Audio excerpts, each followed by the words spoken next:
Hello YouTube, Catman here. Today I went to the railroad dump. Yep, I haven't been there in about a year. I didn't film at the dump because my phone was at 16%. I went there with my brother, but he didn't find anything. He basically just watched me dig. Yeah, so I found some cool stuff though, so let's get started. Yeah, there's these things which I found two of. I think it might have been like the handles of like a two handles far, like one way you would go back and forth. I'm not sure. I also found a saw blade near it. Maybe it's a gun.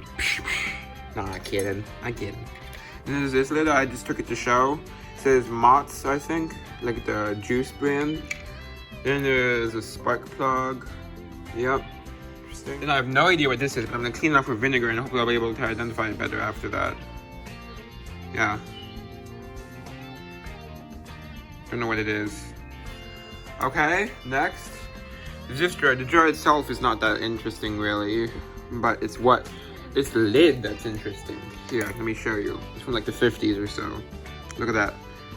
Have you tried craft oil? Super fine for better blending.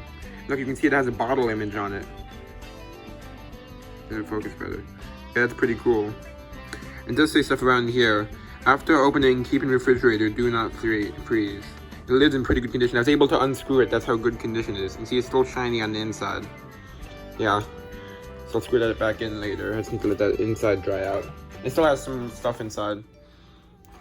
Let's see, there's this Coke bottle. It's only a patty, so I'm gonna probably sell it. Yeah, I think it's 1958 if I'm reading the date code correctly. It's from Sumter, South Carolina. Don't know why there's an L in the middle. Don't know if that's rare or not. Then there's some spoons and one really cool fork, but first I'll show the spoons. There's this one, which what's interesting is the mark. It says period early American. So I guess maybe it's like a reproduction thing. Yeah. Okay, next.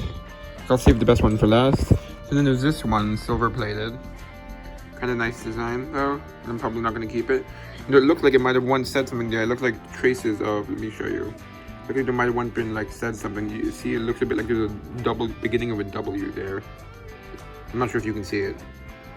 Yeah, it's a nice design. So Community Plate is the brand, and the plate's actually not in bad condition compared to usual, at least. Yeah, and here's the best one, which is also silver plated. It's weird because I don't know why, but it says Asia on the front. I don't know, maybe it was like a military thing, like people stationed in Asia. I don't know. I'll have to research it. It'll be hard to research because when I look up Asia fork or something, it's not gonna. It's a very general term. So you might like just give me forks from Asia rather than a fork that says Asia on it. So it's gonna be tough. I'm gonna see what the mark on the back says. One sec, I'm going into light.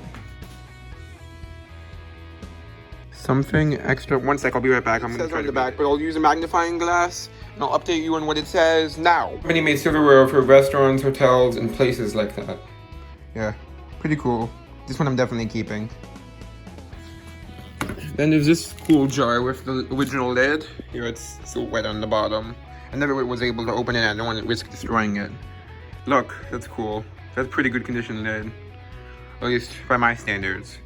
It says Cape Cold, Kingfish brand, fancy herring snack and pure sour cream. It doesn't sound too appetizing to me, but I'm sure it does to somebody. And there's not much writing on the side of this one. It's not in as good condition, at least in terms of rust. Yeah, but it's still pretty cool.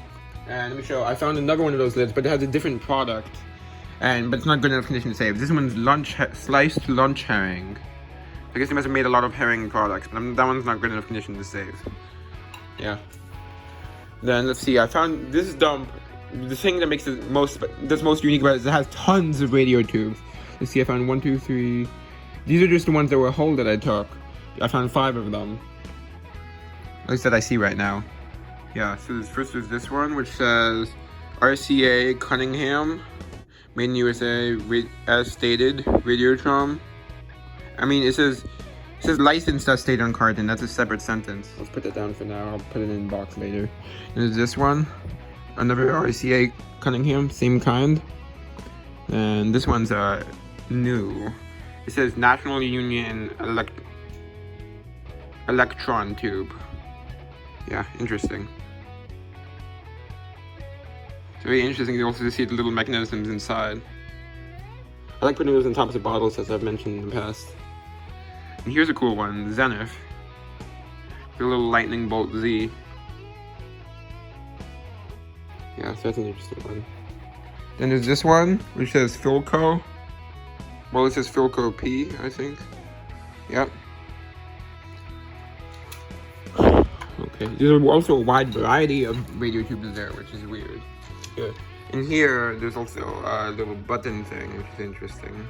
Yeah. There's this thing that I've been unable to identify, which is Bakelite.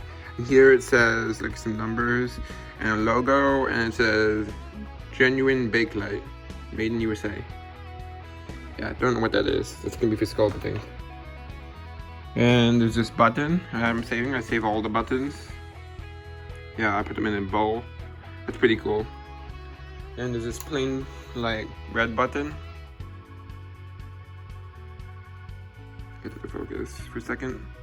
Here we go. And I just found this glass stopper. Unfortunately, I didn't find the bottle it came from, so that's probably one of the older things. And so there is some late throws there. Like, I found some really old 1800s clocks. I regret not taking a video, because it would have been worth risking my battery power.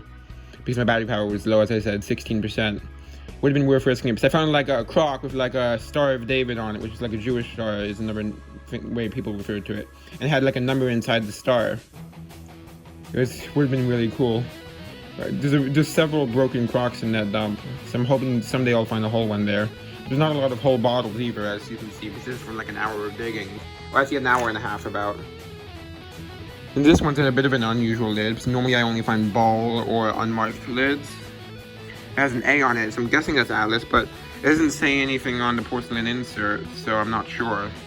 I'll just put it on one of my Atlas jars, because that would make sense to be an Atlas jar, Atlas lid. They found a ton of lids, like glass lids, which is another thing that I find a lot of at the dump. Like these kinds of glass lids. This is the most common kind to find at the dump. It's a ball number 10. Yep. Let's see what, is there any, and a lot of them have the rubber seals, original rubber seals still on them. Here's another ball number 10. Metro Mason.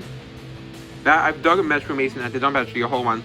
Once I dug like a really beautiful early 1900s mason jar there, like a ball one, and then it broke on the way home. It was so sad. Yeah. I might have shown it in, I probably showed it in one of the Railroad Dump videos. And here's another Metro Mason. Since there's a bit of a lid attached, I probably put it on backwards. Let's see. This is just a normal, traditional lid. I save all the lids as backups, even though I probably won't end up needing most of them. This one's Kerr. Yeah, interesting. Here's something interesting. This is like one of those things they would put flowers in. You would stick flowers in there and it would be in, like, if I'm not mistaken, like a vase or a jar. Yeah, so that's interesting. I'm gonna save that. I'm gonna like use it to display like my dug pens or something, I think. Yeah, that's interesting. Let's see what else. Is this like, I'm guessing it's for fabric or something, a tag. It says 5.3 cubic feet. But it's abbreviated, but yeah. That's what it says, basically.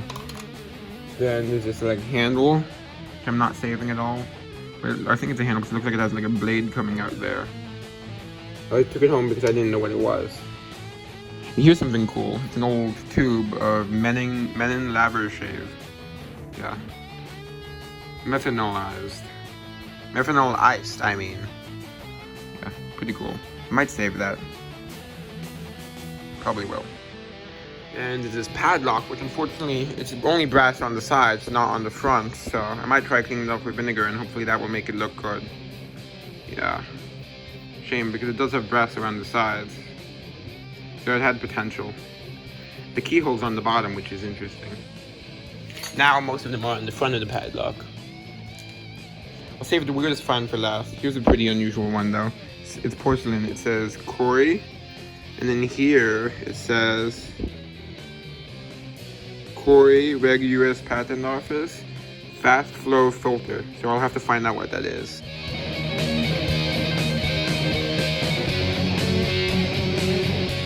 Here's the weirdest item. It kind of reminds me of a giant radio tube. Look at this. Let me know if you know what it is. It's glass. Yeah, it's definitely glass. Look at that. It has like a little thing coming out there. Yeah. Look at that. That's so weird.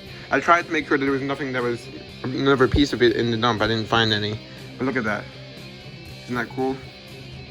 Nice and shiny. But it's definitely glass. And I think that might be all. Yeah, that's all. Wait, one more. There's this Whitehall one, which I think is common, but I'm not sure, and I couldn't get it open. Yeah. So I couldn't get the contents out. Oh well. That's all. Hope you enjoyed. Bye. Woo!